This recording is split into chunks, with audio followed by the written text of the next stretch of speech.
The Mojave Desert is one of my favorite places to explore and camp in the winter, and is home to one of the most iconic overland routes in North America, the Mojave Road. It has beautiful scenery, incredible sunsets, interesting history, fun trails, and dozens of stops and attractions along the way, including ancient lava tubes and mysterious objects. We would be spending a week traveling the desert's rough and unmaintained roads, and with no paved roads on the agenda, we started it like we do any good trip.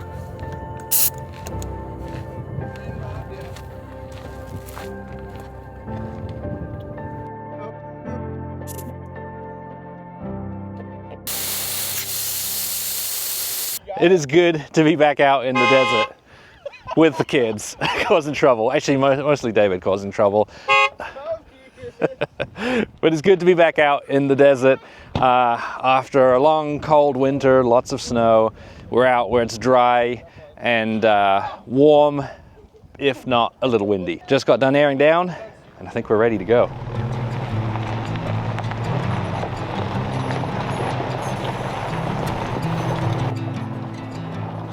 We were heading out into the Mojave Desert, where we'd be driving along parts of the Mojave Road, which is a historic trail used by settlers and for mail routes across to the west coast.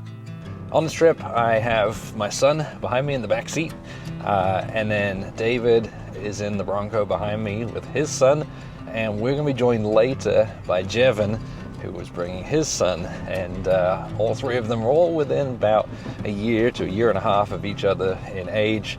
My son is the youngest of the three, and then David's son is the oldest of the three.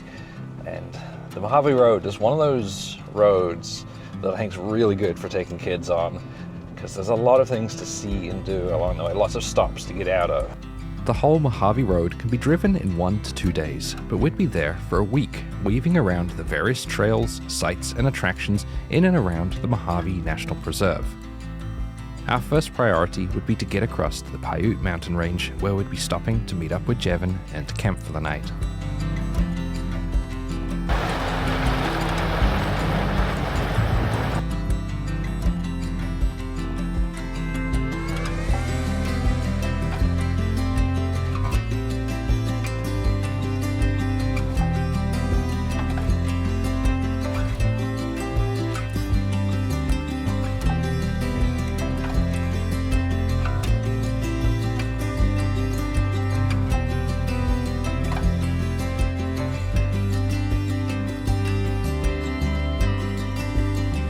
The distance to the mountains was deceiving.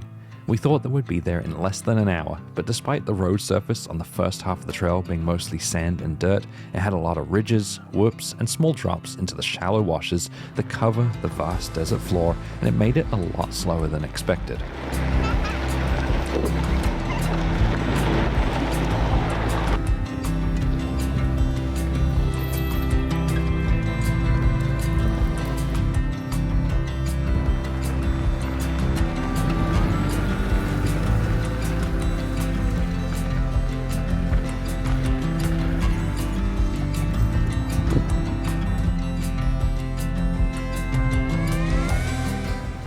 Suddenly got a lot rockier and a lot bumpier.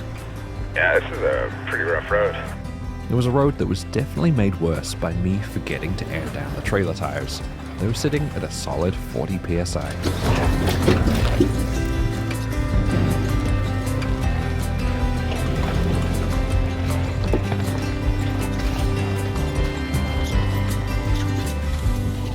I'd totally forgotten how bumpy this first section of the Mojave Road is, so it's slow going, especially with a trailer, like half the speed when towing.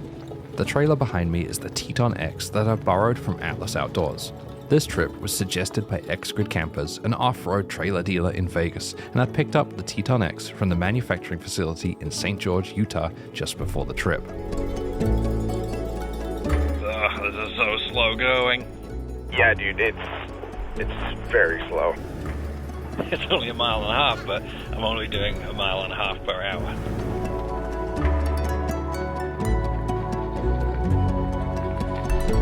Looks like there's a fire ring right there.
Jevin's here! Look, wait, I'm in the way. Here he is.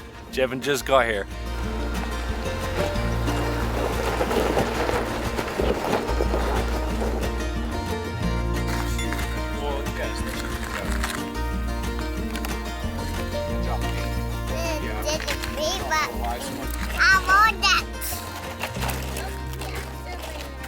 Well, we finally got settled down, all done, getting ready. I mean, he's been playing for a while, but I feel like it's been a little bit non-stop for me between getting stuff unpacked, getting dinner going. One of us pooped, so I had to change a diaper. And I mean, thank goodness for the microwave in the Teton X, because it makes life so much easier. We did curry for dinner tonight, which he loves. And I like it. And I'll stand on my cookie. You're almost done with your cookie? Yeah. Yeah. And then it's all right. And then it's time to go to bed. Oh, What? I see bed and then it's like that. There's bugs on the trailer. Yeah. I watch all my bugs in my head. It's on the outside, so it's okay. It's not going to bother us. Yeah. Yeah. I'll show you what it's like here in the morning when the sun's up. All right, Oh, let's yeah. go play. You want to play? I got my cookie. When you finish your cookie, you want to play? Yeah. Oh, you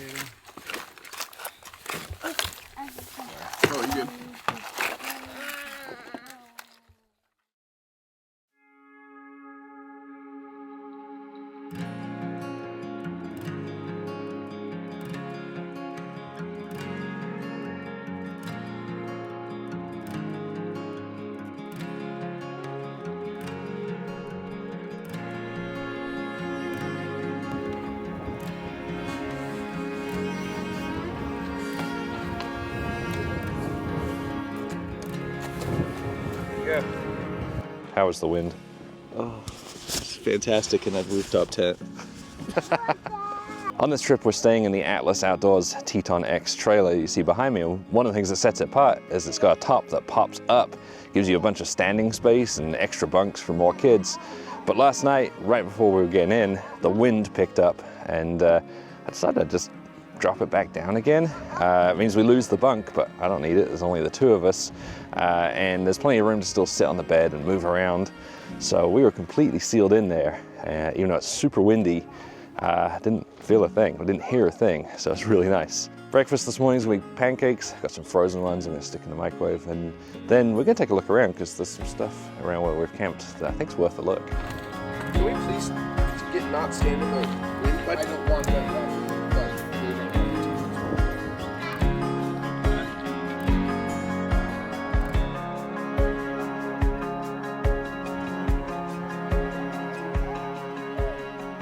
The spot that we camped last night was actually right on the original Mojave Road, but you can't drive it anymore. It kind of dead ends right where we're at here at Fort Piute, which is kind of, it's a small fort, a little offshoot from Fort Mojave that's somewhere off in the distance that way. This fort was manned between 1866 and 1877, and this was to protect the settlers and the mail carriers that would take the Mojave Road across the desert there. And this fort was set up as one of the relay stations along the route, so the military escorts would go from one station to the next and hand off the settlers to the next station in the relay route.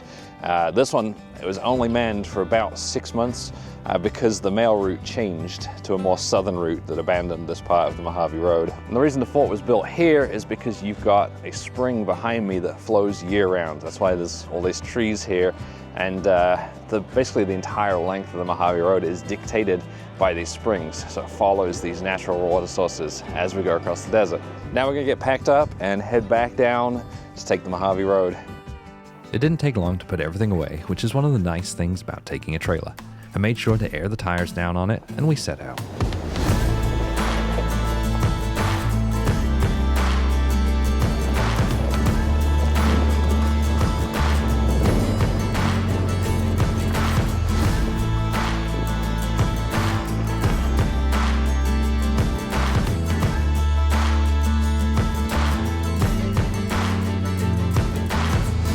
Cruising along in a Lexus with my tires all sitting around 15 psi and the Ironman Foam Cell Pro suspension setup absorbing the bounces, I had to remind myself that this road could be a whole lot worse. Can you imagine taking a horse and a wagon along this road? No tires, no suspension, just days on days of this. It's a hard pass.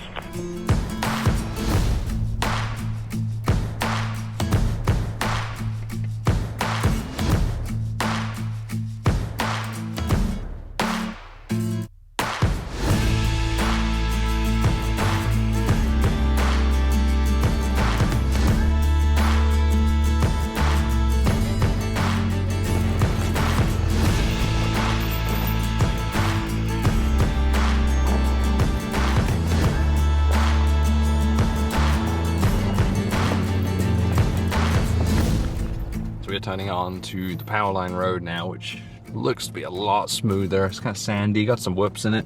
The original Mojave Road that we were camped on is blocked off by a gate. I'm assuming just because they don't want people driving through the fort.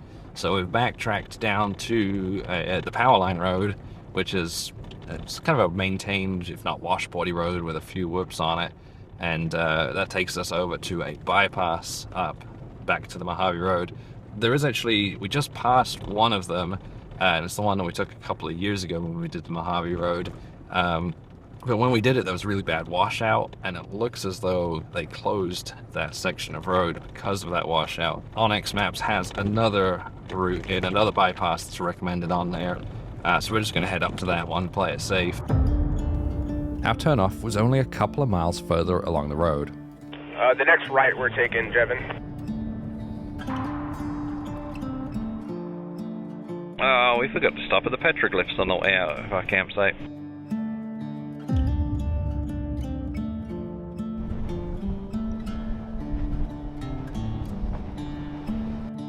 After turning west into the preserve on the bypass, the route immediately became a lot more fun and interesting. It wasn't rough or difficult, but had lots of small climbs and dips that kept us occupied. All right, this is getting really interesting. I'm liking this.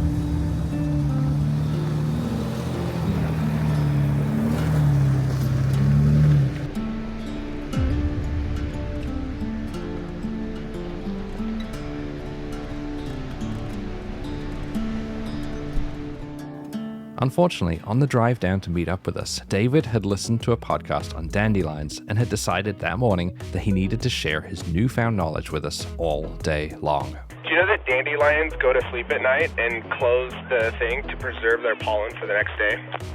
You want to tell me again about how my people brought dandelions over? No, I think I've set that in enough. Do you know they're a super pollinator, and if you plant them next to like tomato plants, for example, the tomato plants will grow faster? Oh yeah, how does that work? Because they're a super pollinator. You got to keep up, dude. I'm saying all this.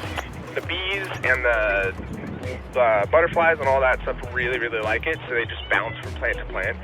And because there's so much of it in dandelions, it helps the plants around it grow faster. It also helps with grass because their roots are deeper, so it pulls a lot of nutrients to the surface that the grass wouldn't otherwise get.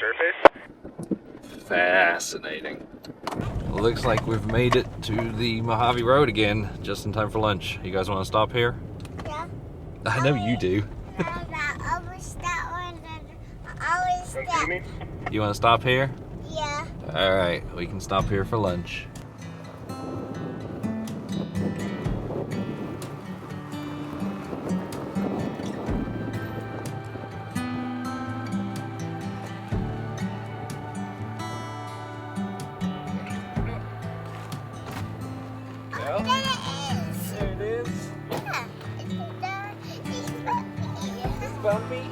Yeah, let's put this on you.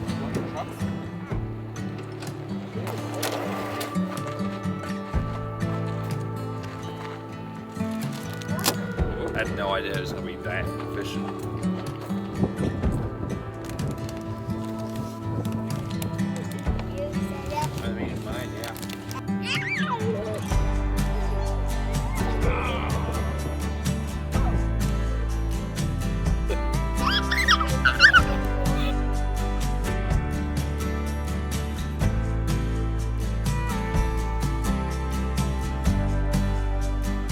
all fed, and we've just set out again on the Mojave Road itself this time. And we are aiming for a campsite that I stayed at last time I came through here. Beautiful spot, great views across the valley, so it should be really good for sunset. But we're gonna try and get there by 4 o'clock. That's kind of our deadline, so the kids have plenty of time to play at camp. It's only 30 miles away. We'll have to see how we go, because things are obviously slow with the trailers, and they're even slower when you're filming along the way too.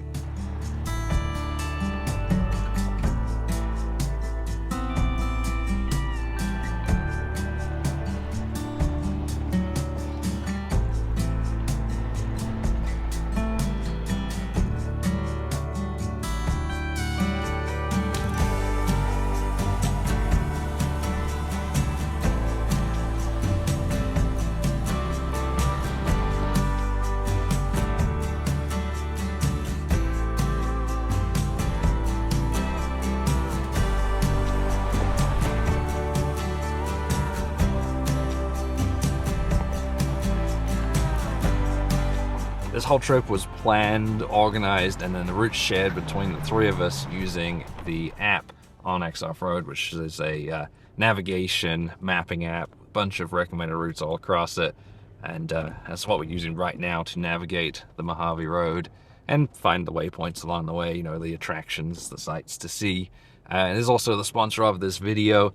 If you're looking to try a mapping app, you're looking for something to help you in navigation, or looking for something to help you find new trails, which is really the strongest feature of OnX, then I'll put a link to it in the description, or you can use the QR code that's floating somewhere on the screen around me, and that will give you 20% off a subscription. We are playing a game of spot the spiky tree in here, and it's like, oh, there's another one. Oh, there's another one. Oh, there's another one. Oh, there's another one. And it's like, oh, there's two. Two is the max I've seen.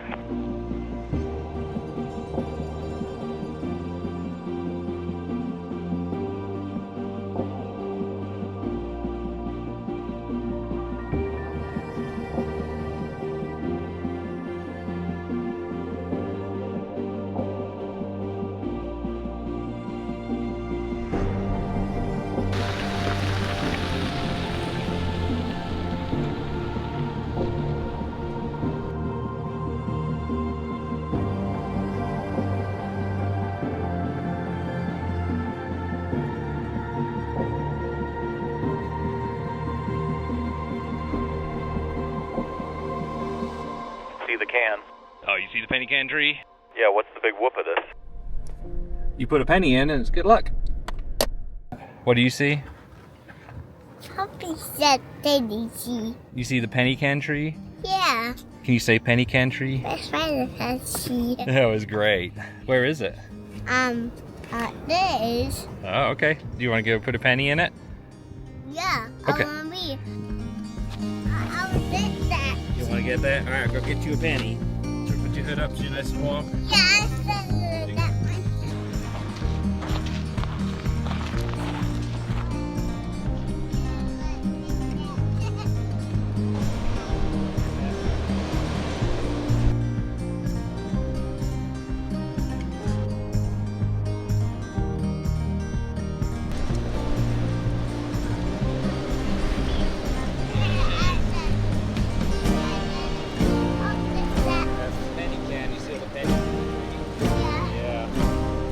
So last time we were here at the penny can tree, we didn't have a penny, but we had 25 cents.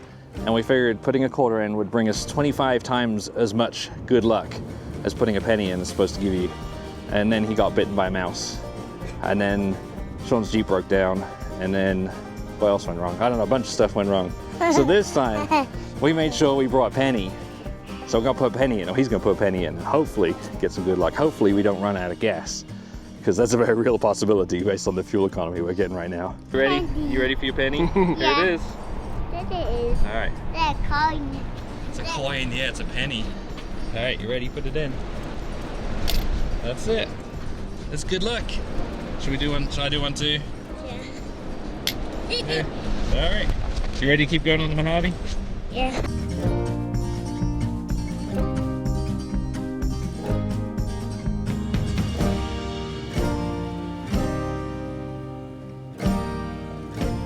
We just crossed over one of the maintained roads through the preserve, and the other side of the road, every single one of these Joshua trees is burned to a crisp. So they must have had a pretty widespread fire come through here at some point. I don't know when it was, because it was not like this when I came through here 2 years ago. But whenever it was long enough ago that the grasses have come back. I know grasses grow pretty fast, but I don't know how fast they grow out here in the desert.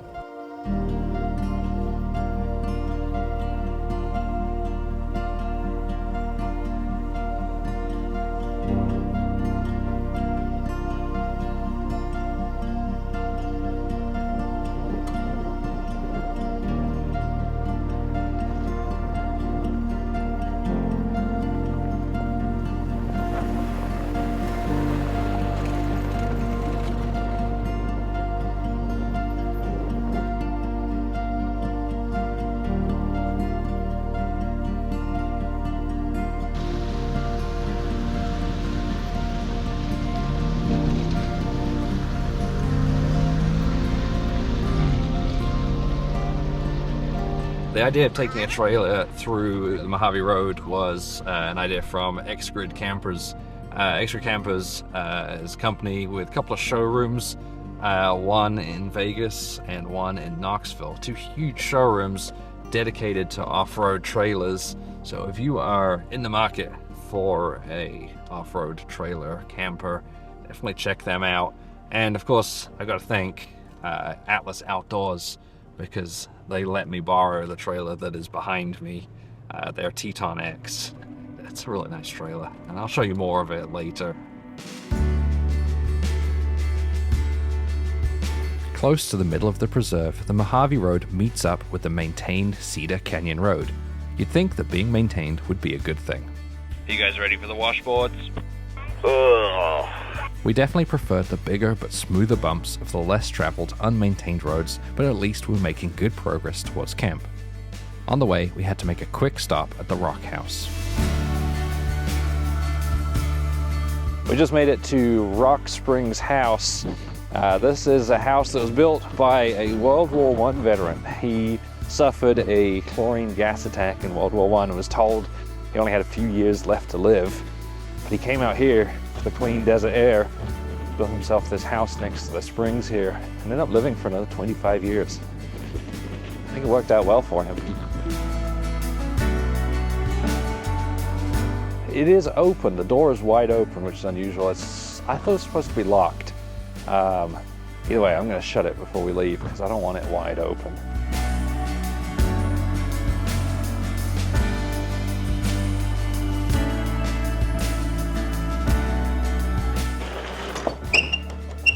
Oh, it looks like this door is broken. I shut that one as best I could and put the chair behind it because it's broken. And hopefully we can shut this one, although it looks like the door handle's broken on this one too. Which is a shame, because it means all the weather's going to get in. But I'll do my best. From the house, it was just a few more miles of washboards to our campsite for the night. Man, these are really bad.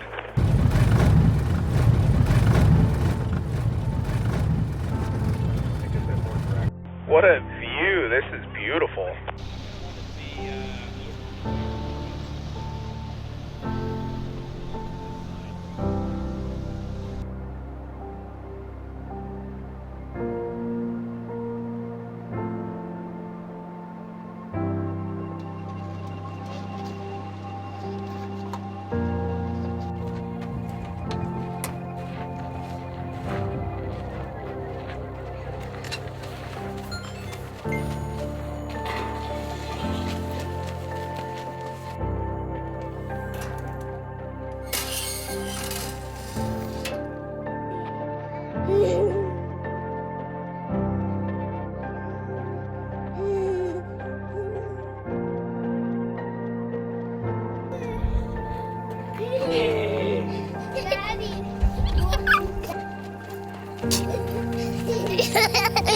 Oh gosh.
One of the things I told these guys when I said I knew a campsite was that it had fantastic views across the valley, and if the clouds are right, it would have an incredible sunset, and we were not disappointed tonight.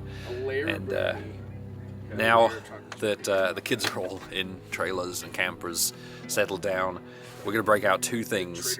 One is David has brought some brookies, which he says are fantastic, and the other is a gift that I got from Lauren at X-Grid Campers. He gave us some bourbon, so we'll break that out tonight on what is probably going to be the coldest night of the trip, but at least the wind's gone. So this is the brookie. Come on, autofocus. Cheers. Mine's upside down. We get rid of my face. Oh, now we got your face.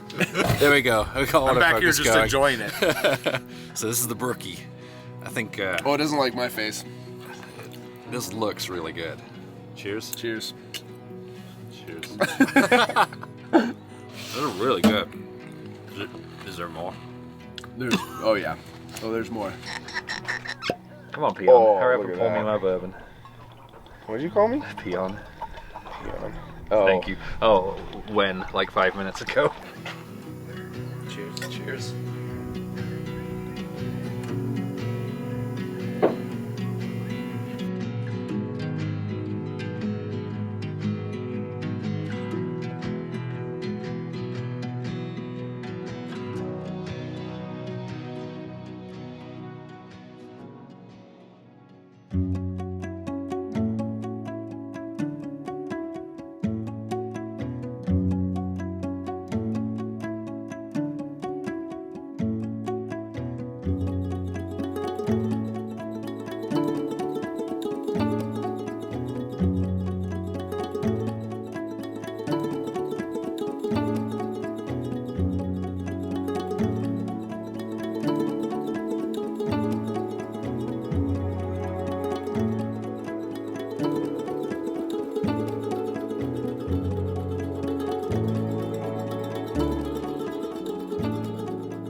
Chilly morning this morning, but thankfully we were nice and warm in the trailer, and right now it's completely calm, so it's not too bad.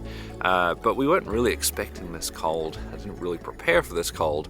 But when I looked at the weather forecast for this trip, it said it was going to be like in the 70s the entire time, and when I look at the weather here, it says it's going to be like in the 40s and 50s. And it turns out that's because I used the weather forecast for Kelso, which are the dunes that may or may not see off in the distance there. And I just checked the weather forecast again for here versus there, and it's a pretty significant difference. It may just be because of the elevation that we're at right here, and I'm hoping tonight's campsite, which is going to be a little bit lower, will be a little bit warmer. So we're going to get packed up and head out because there's plenty of sights to see today.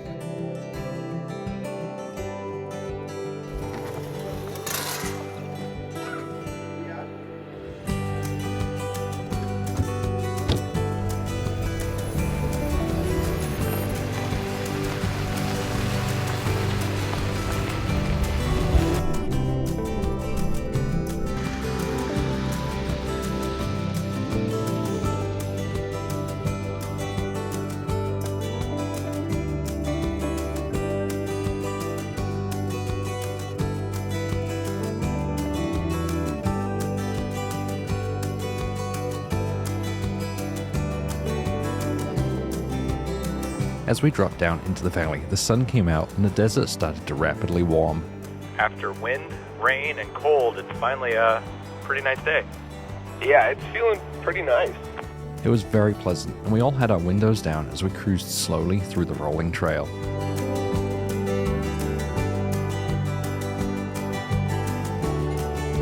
We're in the part that has all of the whoops. They just keep on coming, don't they?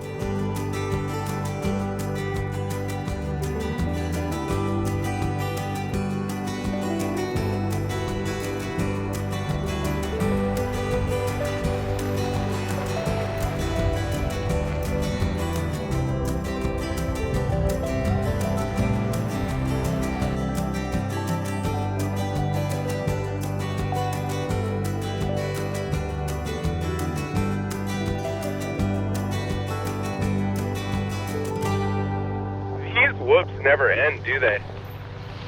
Not until we get to the lava fields, I don't think. I much prefer these to washboards, so I'm totally fine with it. I've just never seen them go on this long before. Although the whoops made progress slow, it was still a very relaxing and enjoyable drive. Sure, we weren't making fast progress, but sometimes it's nice to slow down and enjoy the scenery. I guess these whoops are lulling my boy to sleep because he's just drifting off in the back.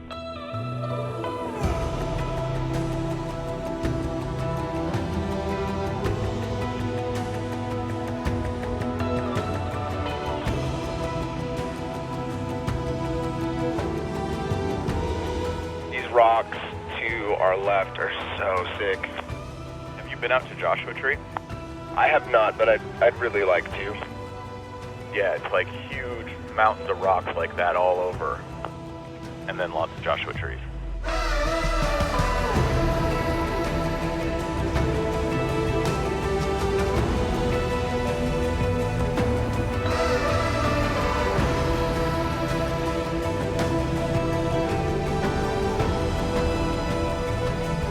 I really enjoy driving the Mojave Road, and to be fair, the road itself isn't that special or even that great. There's parts that are rocky, parts that are sandy, parts that have washboards and whoops, and none of those are particularly great to drive. In fact, some of them could be a little unpleasant, but the scenery as you drive through the preserve is fantastic. I love the views you have across the valleys. You got the Rocky Mountains, and then all of the plants and the trees that you have as you drive through here. I don't know, I love it.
Mailbox. I see a flag. You see a flag? Yeah. That may blow that flag will roll down. You think the flag will blow down? Yeah. Uh-oh. So one of my favorite things about the Mojave Road is not just the scenery, it's all the sights and things you can stop and see along the way. And I think it just makes it perfect for traveling with kids or with a family. One of them is the mailbox, which we're right at here. And then there are some gardens here as well that we'll have to explore. But I guess first we should look to see what's in the mailbox. Do you want to see what's in the mailbox? Yeah. All right.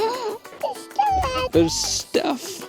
Junk. There's a duck. What's up, buddy? There's a duck. Yeah. Okay, are you gonna take that duck?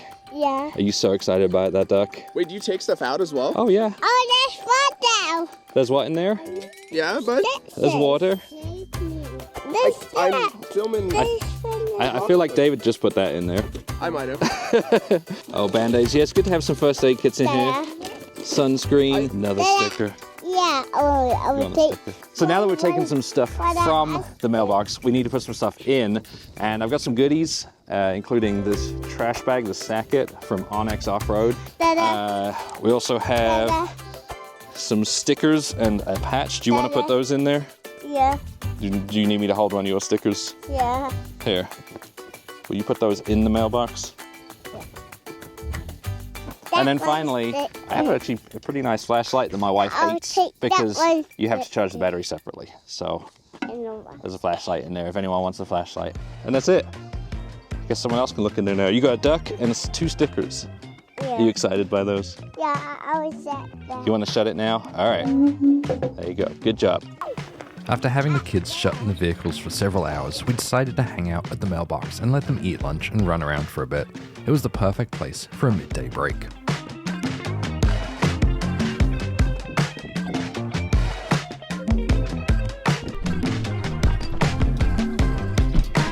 This spot was a great spot to stop and eat lunch as well, and there are a couple of little hidden gardens around here that we're gonna go check out with the kids.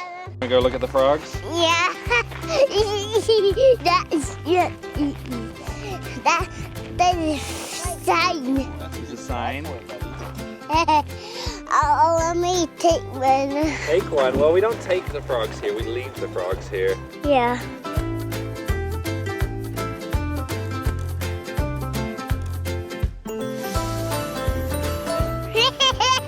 It looks like Daddy with his shirt off, huh, Luca? Looks like some of the stuff around here has been cleaned up. There was a rock with a bunch of cars on it, and it's got nothing on it now. And then the gnome garden was all around this tree that's behind me, and there are now only 7 gnomes there. So I'm assuming that all the other gnomes were cleaned up, thrown away, and someone started the gnome garden again. But the frog garden's just fine. I'm assuming the frog garden's the only one that's actually sanctioned here. And I guess technically it's littering because this is a national park. Was a national preserve run by the National Park Service. But it's been something that's been done for the longest time. It's kind of a tradition to come visit these places. But I am glad that the frog garden was still there because it is the coolest of all of them, and the kids really enjoyed seeing it. And now we're gonna head on, keep going west over to the lava tubes.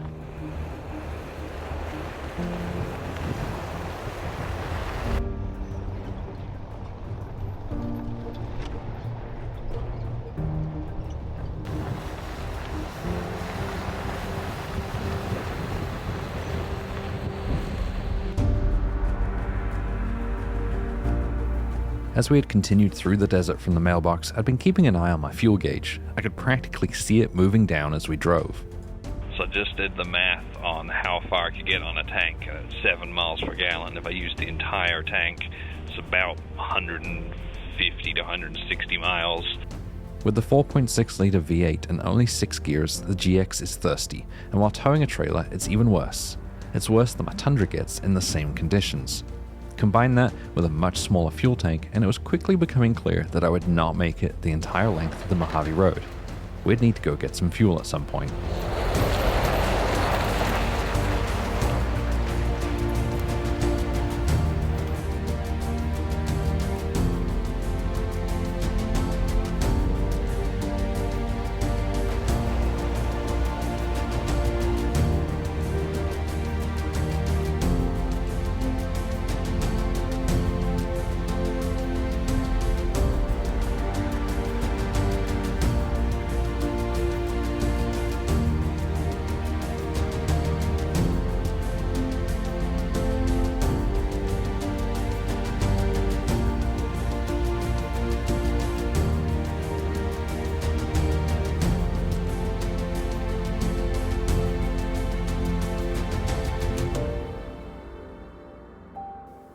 The road from the mailbox steadily drops down into the Cima volcanic field, which has around 40 volcanoes and 80 lava flows that were formed starting just under 8 million years ago, with the most recent being around 15,000 years old.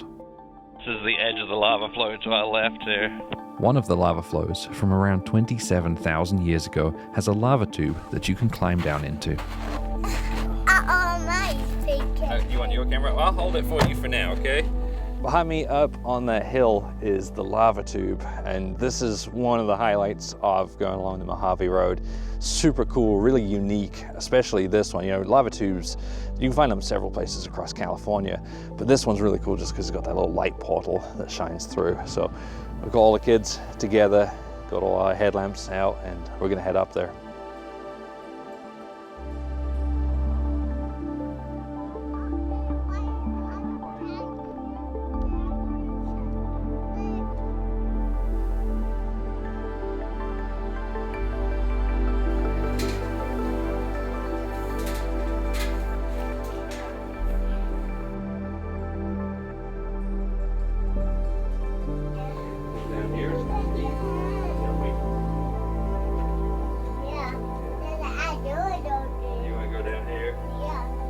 The descent into the tube is steep, narrow, and full of sharp rocks. It's not easy with children, but the cave below fascinated them.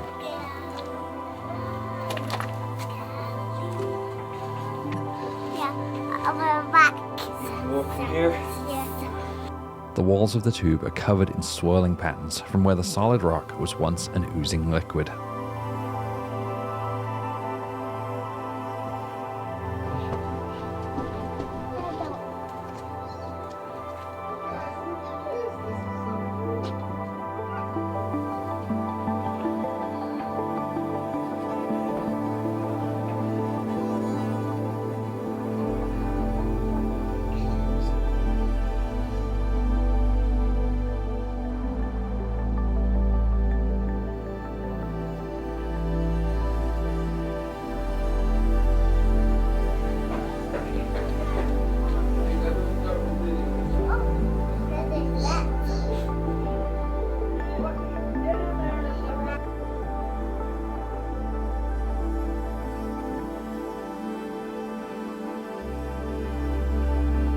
The cave was an amazing experience for everyone, and something that my son still talks about weeks later. Follow that light. Follow the light. Yeah. All right, can I carry you? Yeah.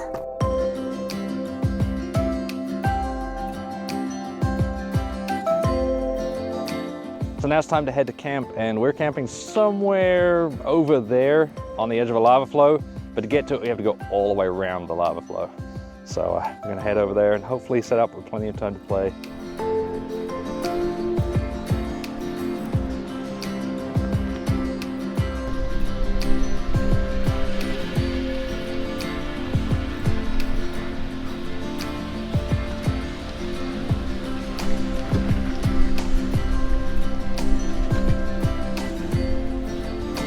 We got ourselves a nice little campsite here. It is definitely warmer now than it was last night or even this morning.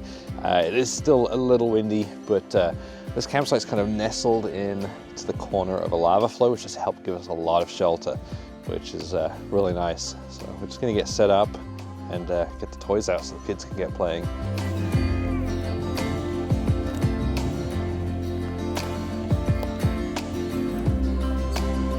One nice thing about this trailer is that it has air suspension, so I can level it with just the push of a button. Actually, I guess 2 buttons.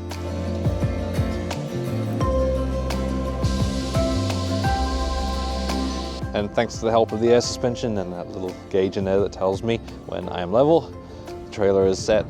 Unfortunately, Jevin and his boy have to leave, so it's down to me, David, and our 2, but got this great campsite and tons of cool stuff to do over the next couple of days, which we're really excited for.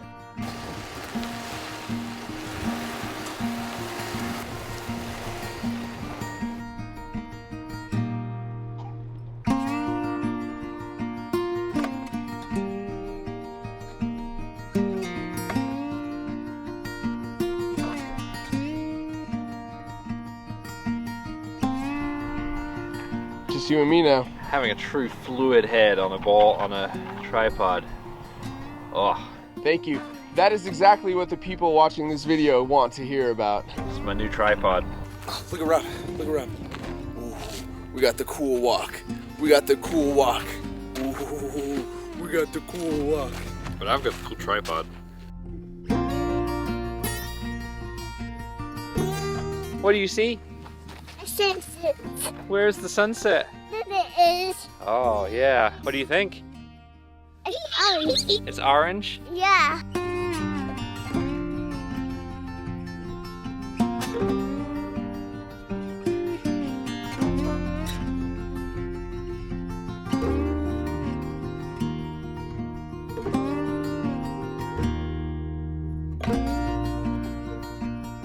Oh, and my dinner's ready? Thank you, dear. You're welcome. It's out really hot. Thank you so much. You Looks got delicious. Look at that. roast turkey and roast potatoes with rosemary and something else. And garlic. It's straight out of the package. Straight out of the package. When we first got here, we tucked in right next to the rocks to be as sheltered as possible from the wind. But just as I was packing up to get ready to go in for the night, I noticed a mouse underneath the trailer. And when I went around the other side of the trailer, it ran back into the rocks. And I looked into the rocks, and there are dozens of mice just running in and out of the rocks over there. And having had problems with mice before, I don't want to be right next to the rocks where all the mice are. So we've moved way out there. Now obviously mice can still walk over there, but since they mostly seem to be hiding in the rocks, I'm hoping they'll mostly stay in the rocks and they're just less likely to come out there. So hopefully that works out. I'll let you know if we have a mice or mouse incident in the morning.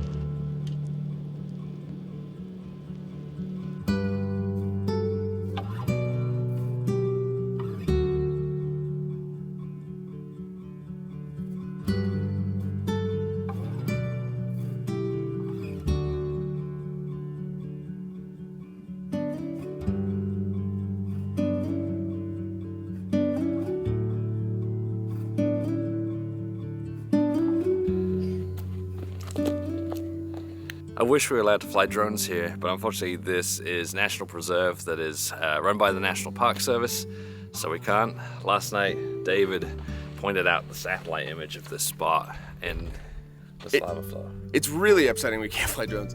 There's like a volcano just to what, I don't know where that is, to our west, I guess. And we're camped right by its lava flow, but it looks really, really rad.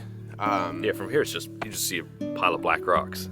Yeah, but from the sky, you can very clearly see the volcano and the lava flow. It's so sick. Yeah, that's to our east, I guess. Oh, it is to the east. So close. Oh, here, just say east right now, and I'll cut it in. East. There's like a volcano just to what, I don't know where that is, to our east. All right, no one will notice. Good news is there were no mice attacks last night, and I haven't seen any in and around the trailer or the GX, so hopefully none snuck in last night.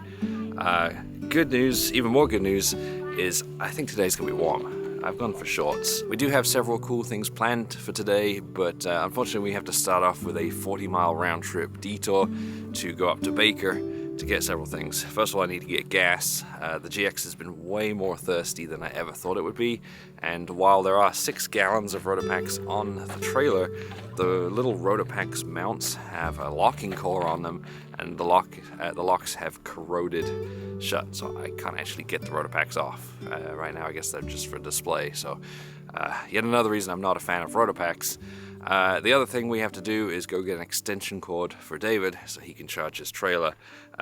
It uses the 7-pin charger. It's just not charging fast enough, so he's going to charge it from his Blue Eddy.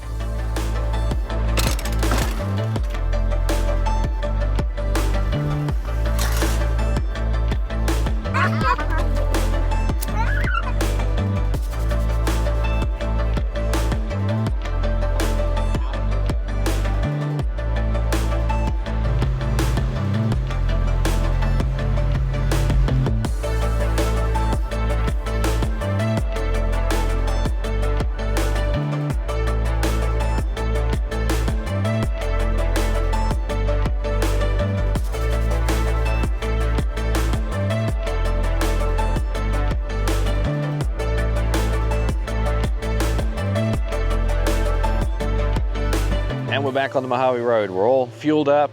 I only had about 9 gallons left, including the 2 gallons in the one Rotopax that I can get off the back here, which would not have got me to the end. So it's a good thing we did stop.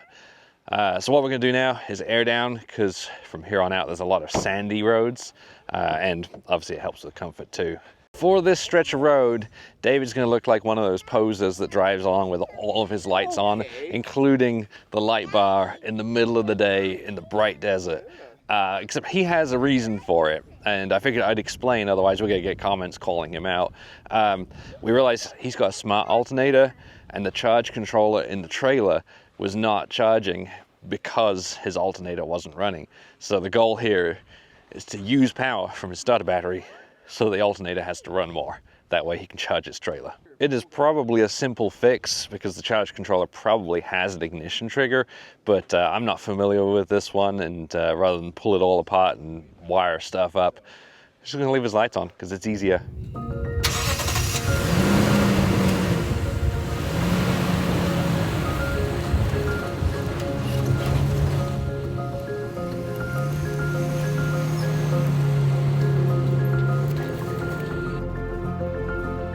Soda Lake is open. That's good. It is good. It would have been a quick day if not. Soda Lake is a large and relatively flat lake bed that can be incredibly soft and slippery when it's wet. The Mojave Road crosses the bed for a little over 4 miles, and it's something you definitely don't want to do after rain because you will get stuck. While there had been some showers in the weeks before we took our trip, the route was apparently open.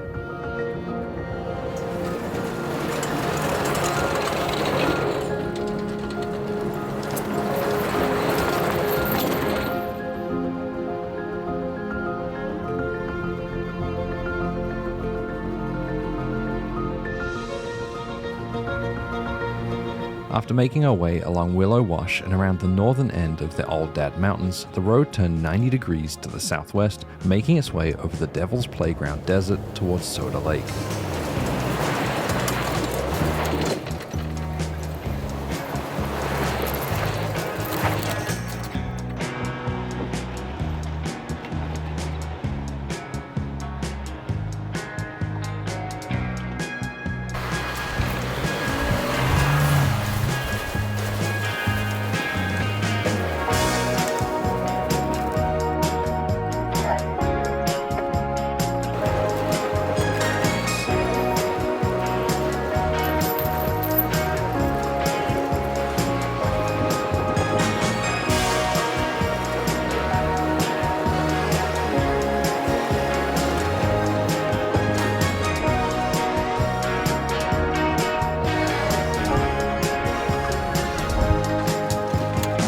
The Devil's Playground is a large, flat stretch of desert that sits between the Kelso Dunes and Baker.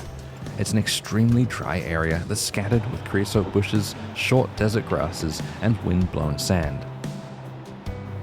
The Mojave Road weaves its way across the valley, splitting, branching off, and rejoining itself for most of the 10-mile drive to Soda Lake, and David and I were constantly parting ways looking for the smoother path.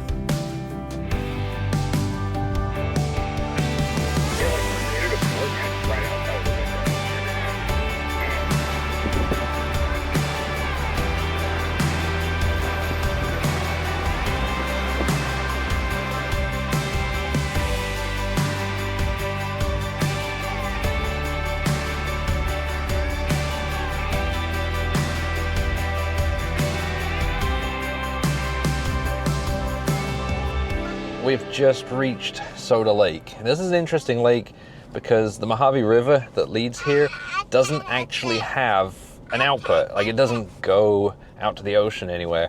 It just ends here, and that's what's created this massive lake bed that you have here. It's just all of the minerals that have been deposited by the Mojave River as it just kind of stops and evaporates. One of the things you want to be careful with is not come through here when it's wet. They've actually put up signs this year, which weren't here the last few times I've come through, that tell you whether it's open or closed. But even when it's dry, you still need to be careful to make sure you stay on the designated road here, because if you head off it, it gets very soft very quickly, and you can make a big mess. Oh, that looks seriously dusty.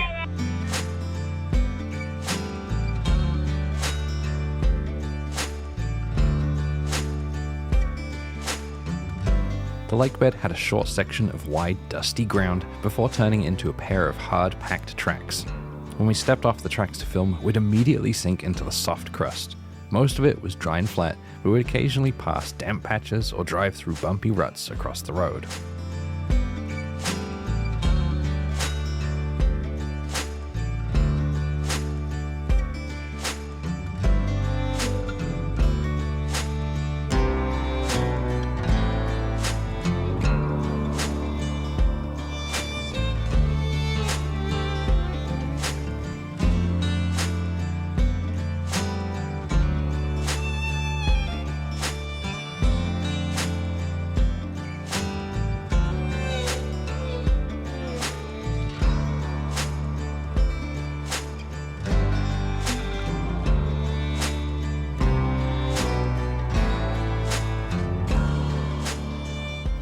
At the far side is Traveler's Monument. The pile? Yeah. I do. Here's your rock. This is a rock that you got off the beach when we were in the UK. So what you do is you put your rock on the pile.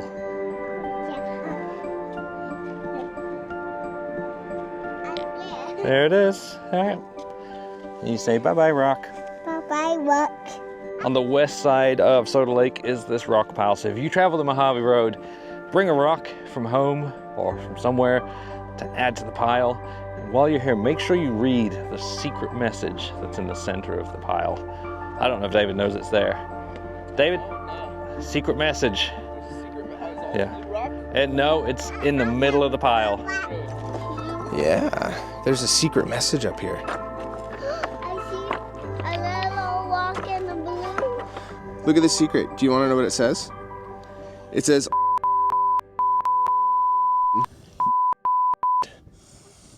Oh. oh.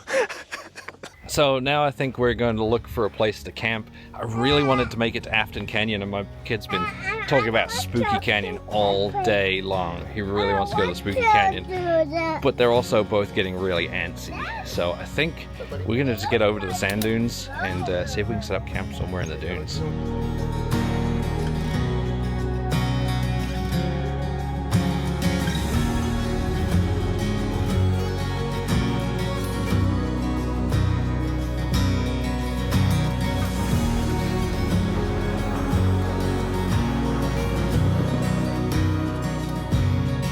Do you have an idea where we'll set up camp?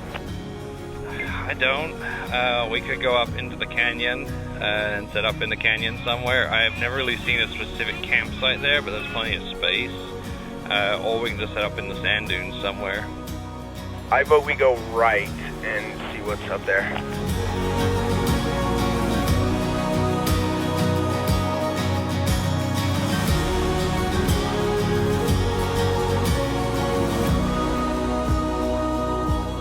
You want to head up to those rocks, those Lord of the Rings looking rocks?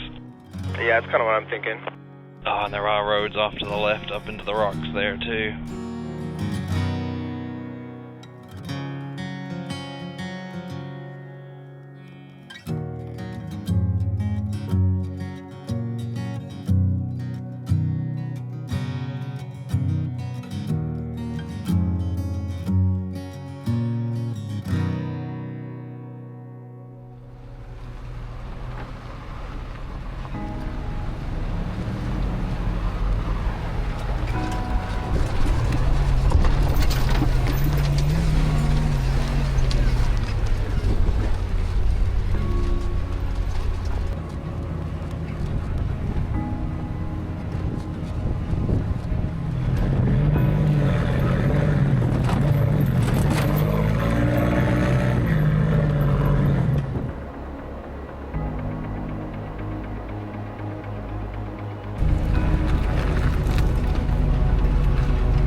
I see a spot with a camping off to the left.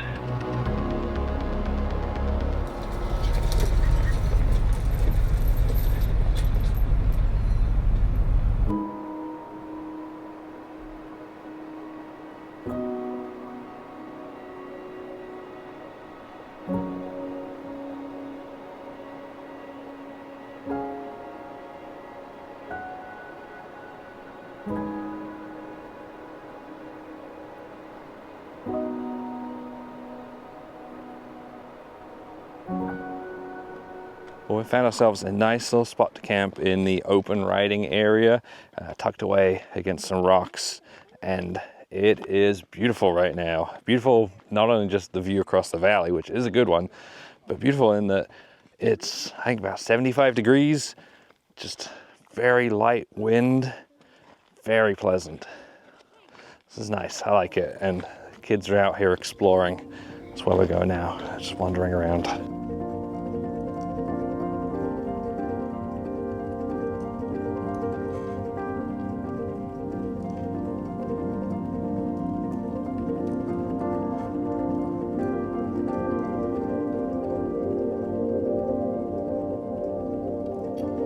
Dinner tonight is beef stew and mashed potatoes that I just heated up in the microwave. And then for the little guy, mac and cheese, which was also done in the microwave. And I think we're just gonna sit out here and enjoy it. It is super still, like not a breath of wind. It's cooled down a little bit, but it's still really nice and pleasant. And sun's just set, and it's just, I don't know, it's really pretty. We'll just enjoy the view.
It is another beautiful morning this morning. It is still a little cool, but the sun's just come up and it's warming up already. It's supposed to be nice today, according to the weather forecast. So we've got our shorts on, and I think that's going to be the perfect day because we're finally going to go to Spooky Canyon.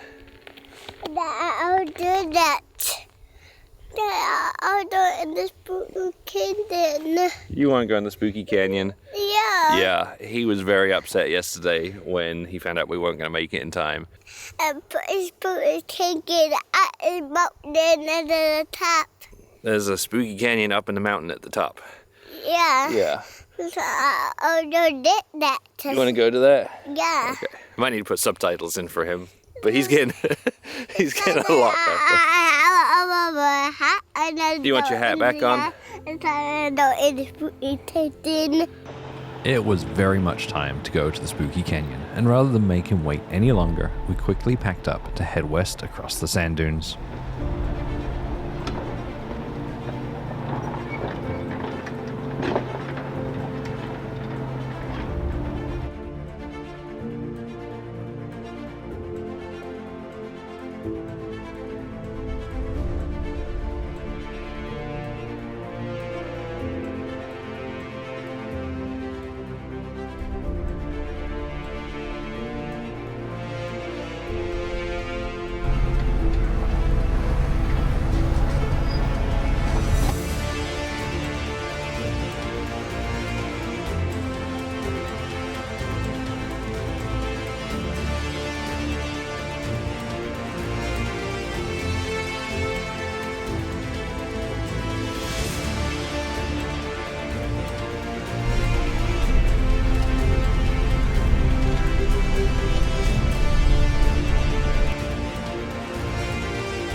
Cool.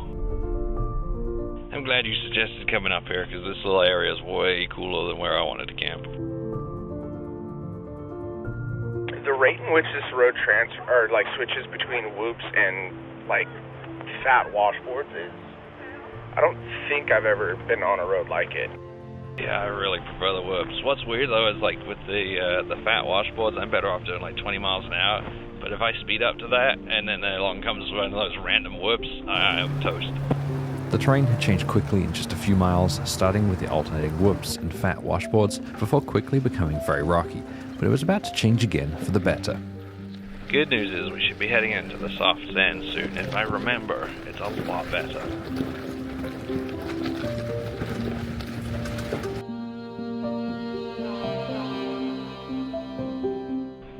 finally we're heading out into the soft sand.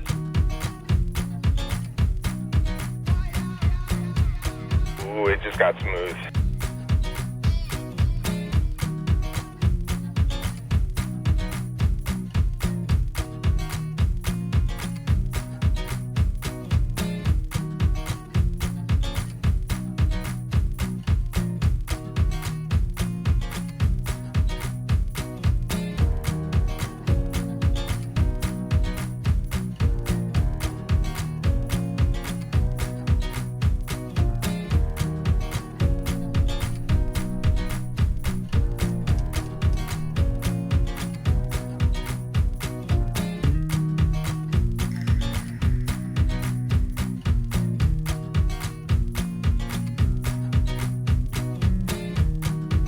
As we got further west, the trail got rougher. I think we're running out of soft sand. It's not smooth anymore. Prevailing winds had carried the sand away, leaving more gravel and rocks, and heavy travel from SUVs, trucks, and side-by-sides had left it rippled and bumpy, forcing us to slow back down.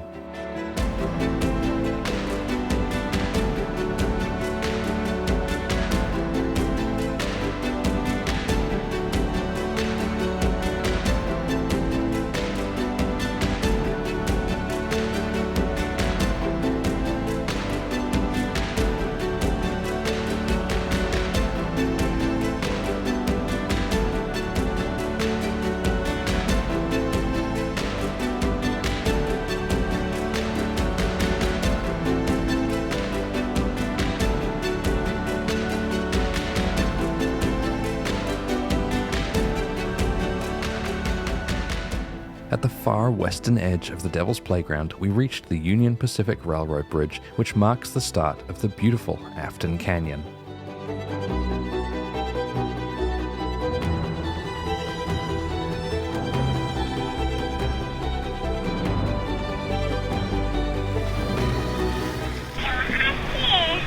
He's so excited about going under the bridge.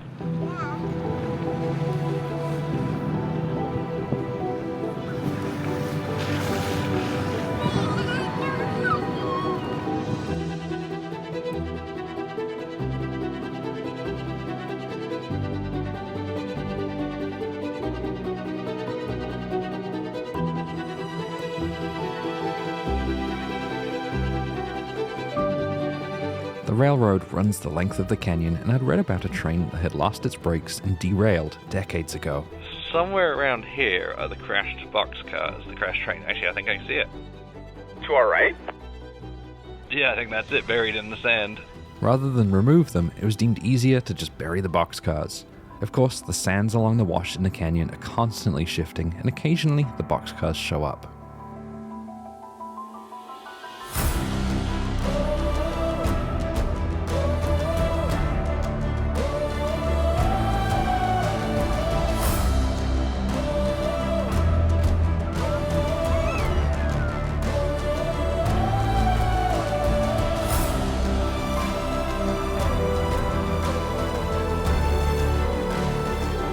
That's the Mojave River to our left, by the way. It's hard to believe that this whole canyon was carved out by the slow Mojave River. Most of the year, it's little more than a trickle or even just a series of puddles. Looks like we're fording the Mojave River. That was sticky. We need to start making our way off to the right.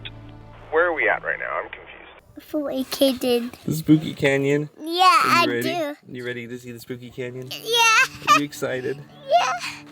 Spooky Canyon is one of those hidden attractions that's well worth a stop and explore, but on the walk up, things weren't quite looking the way I remembered.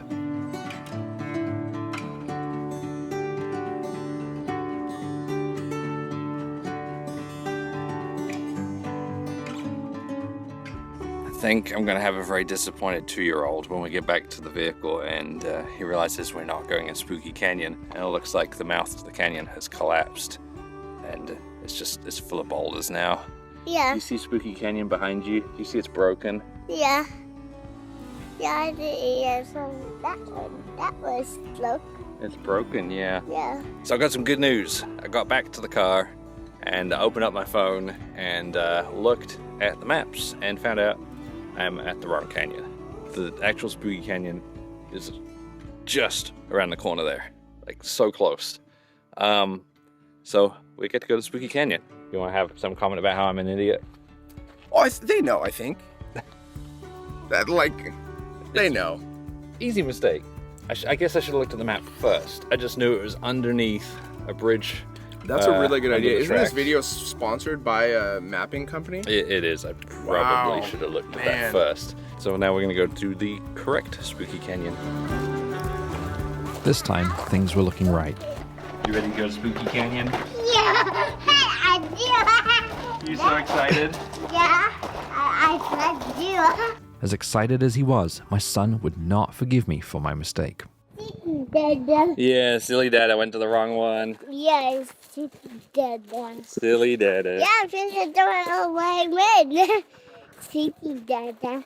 That was looking. Yeah, but this is the right one, isn't it? Yeah. Sleepy Dada. You're not going to drop it, are you?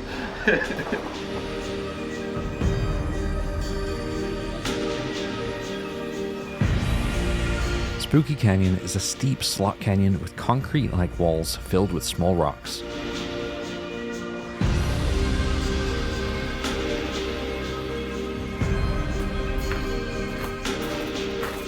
Where am I though? Over there.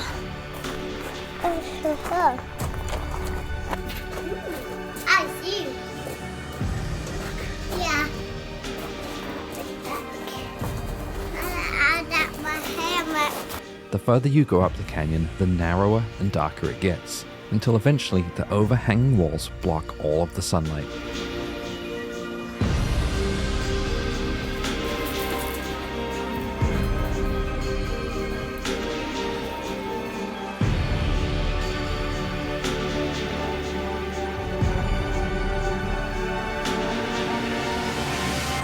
I got hammer. Hey, what? On that.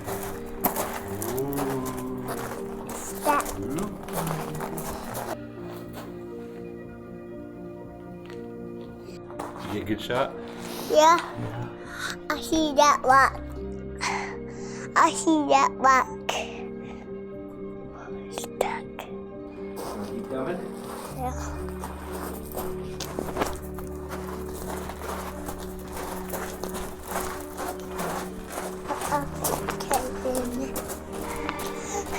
This is the end. This is stairs. Yeah. Yeah. It's spooky at the stairs. It's spooky up the stairs. Yeah. Alright, show me where we're going. That way. That way. Yeah. Well, I'm glad I made a silly mistake and took us to the wrong canyon. And I'm glad that the actual Spooky Canyon is still here.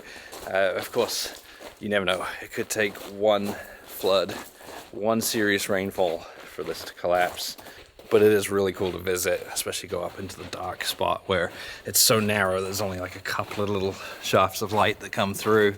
I have fun. You had fun. Yeah. Here it comes.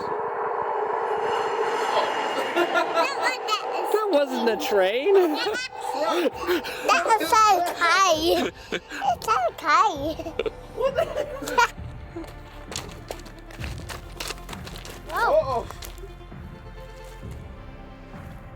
That was very sweet. Say bye. You say bye-bye. Bye. With my son still telling me that silly cars don't go on train tracks, we continued along the best part of Afton Canyon.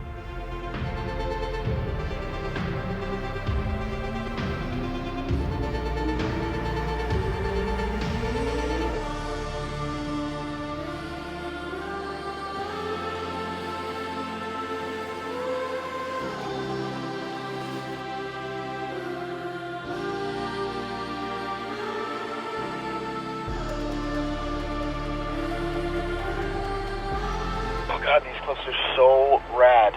The weathered cliffs and spires of the canyon wall were beautiful, changing from orange and red through white, grey, and black as we drove along it.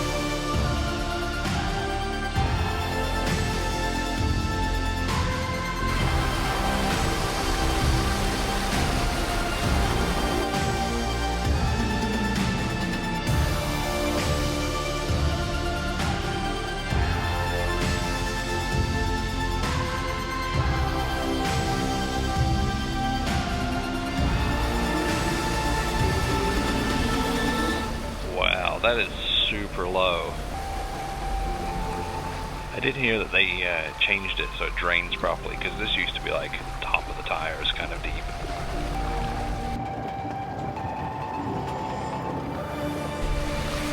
Ooh, this is a water crossing. At the far end of Afton Canyon, we once again passed under the Union Pacific Railroad Bridge before doing one last water crossing and saying goodbye to David and his son. They would be leaving, but we'd be heading back out to find one of Mojave's more mysterious attractions. Last night, David had to leave us to go home, and then me and my boy ended up staying over in a hotel in Barstow so that we could get him in a bath and do some laundry. And now we're basically right back out where David left us at the end of Afton Canyon, because we're gonna go back out into the Mojave Preserve to visit something that I don't know a whole lot about, but I've wanted to visit for quite a long time, and that's the Mojave Megaphone. To get to the Megaphone, we drove back along the length of Afton Canyon, but instead of heading left under the railroad bridge, we climbed up to the right and started heading across the desert. You're going to the megaphone? Yeah, we're going to the Megaphone today. Yeah. Yeah. Are you excited to see the Megaphone? Yeah. There are a few routes to get to the Megaphone on OnX. One that goes across kind of open desert across to my right, a very sandy road, and I went and checked it out. And then there are a couple that go really far out the way that unfortunately I just don't have time to go do that kind of route. So we're sticking with the railroad tracks, mostly because it's simple and it's relatively fast going, go about 20 miles an hour along here, and it's comfortable. Whereas a really sandy road was kind of washboardy, and I was going super slow. There's little washouts along the way.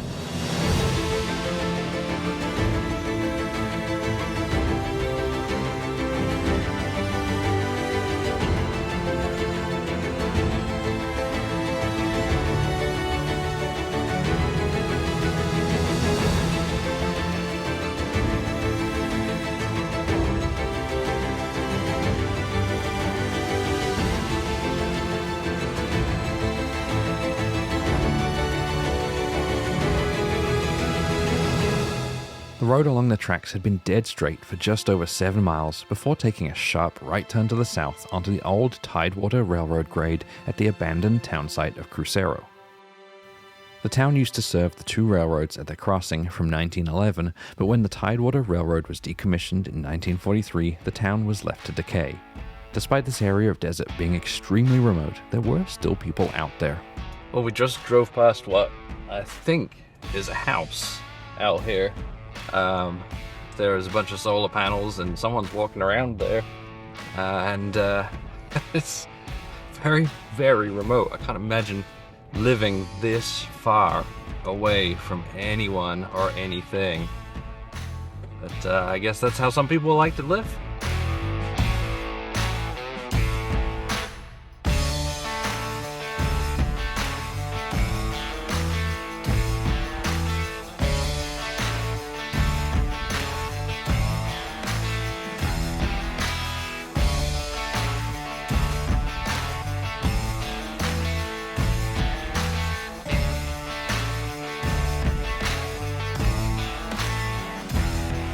Several miles further to the south, we finally got to the Megaphone.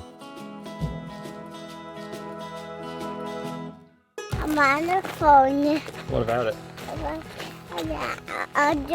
It's big. There doesn't seem to be a footpath up to this thing, so we're just gonna have to scramble across a bunch of rocks. It is truly just out in the middle of absolutely nowhere, perched up on top. So we're gonna go up and do our best to go up and check it out. I may have to carry him. The microphone is up there. I'll see the microphone. Oh, there's a big rock there. There's a big rock there. That's why I'm carrying you. Yeah. It's a bit of a scramble. Yeah. Oh, this is hard work.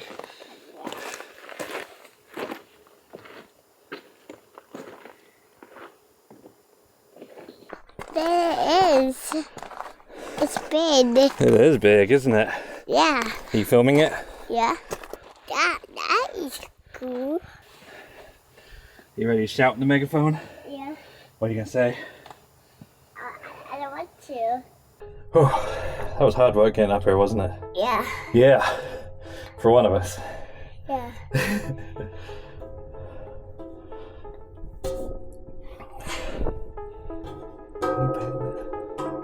Echo!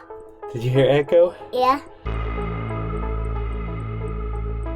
There are lots of theories as to how the megaphone got there and what its purpose is, ranging from the mundane all the way up to aliens.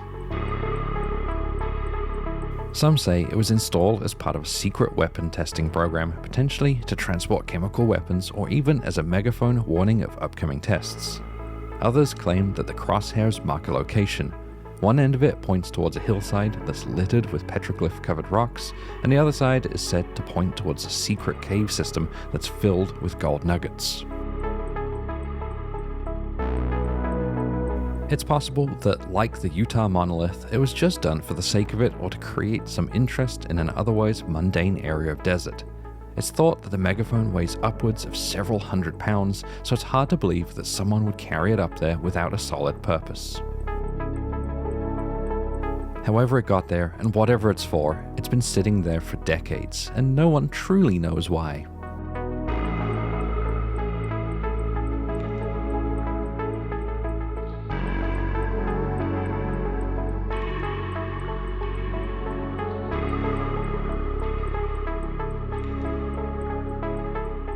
I do not regret coming out here because it's one of those things that I have wanted to see for a very long time. It's one of those things that's been on the list of places to visit. So I'm happy that we did it, and he was excited to see it and keeps talking about the Megaphone or whatever it was. And now we're heading south, going to do some more roads that I've never done before. We're heading along Crucero Road, which was described as a relaxing desert drive, which I think is about to put him to sleep. And then we're going to find a place to camp.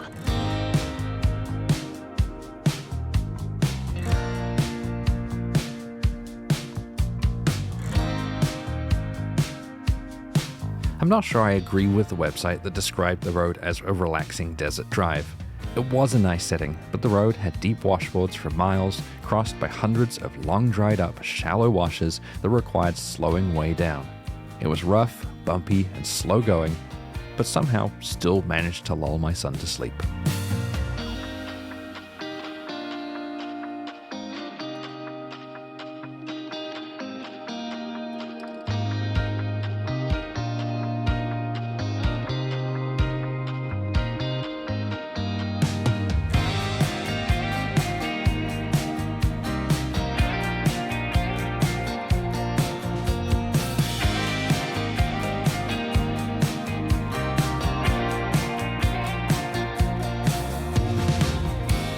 The southern half of Crucero Road splits to either cross or go around the huge, dried-up Broadwell Lake. I had two options which way to go here. I could have continued straight to go across a completely flat, dried-up lake bed, which looks really cool, and probably would have given me some cool drone shots as well. But having seen how wet some of the spots on Soda Lake were, I decided I'll take the road that goes around it, just to play it safe. I'd hate to end up stuck in the middle of the plot.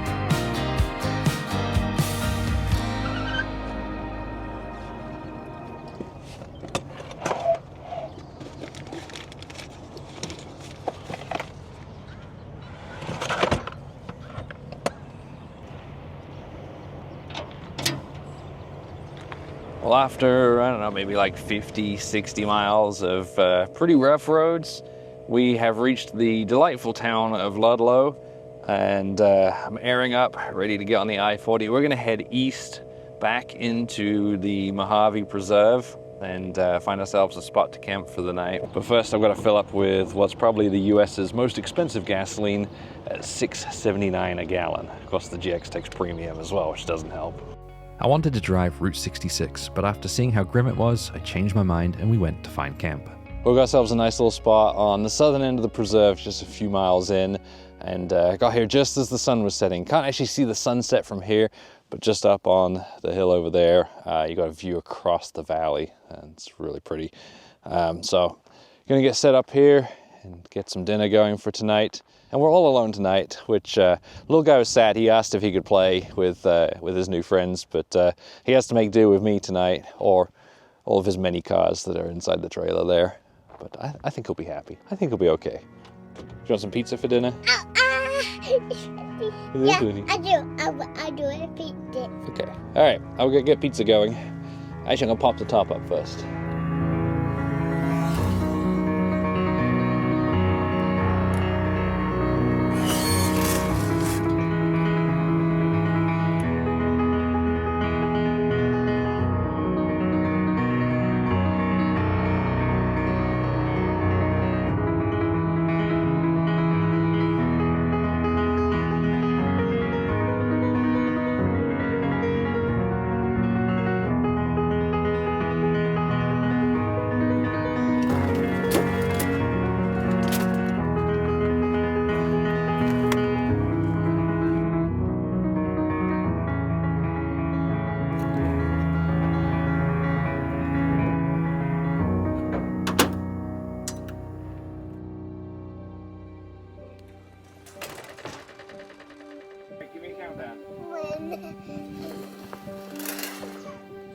On our final morning in the desert, we packed up to go visit the Kelso Dunes.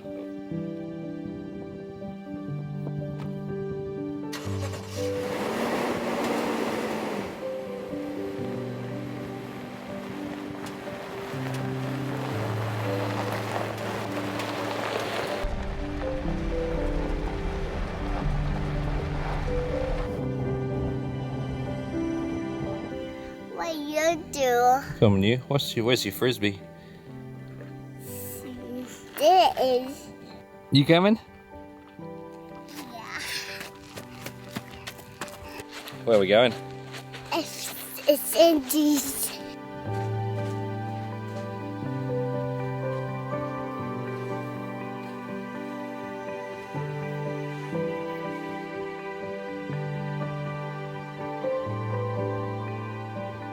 And our final stop are these sand dunes, Kelso sand dunes.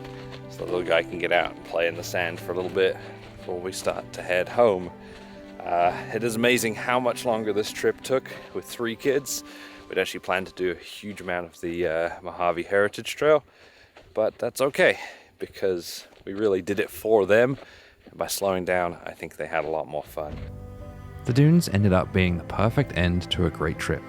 I'd had the chance to hang out with some old friends, and my son got to make some new friends, and at the end of it all, I had some time to slow down and play in the sand with my best friend. If you enjoyed this video, please let me know. Also, consider subscribing to the channel so you can see more like it. My wife and I will be heading back up to Alaska with the little guy, and it's promising to be a great trip.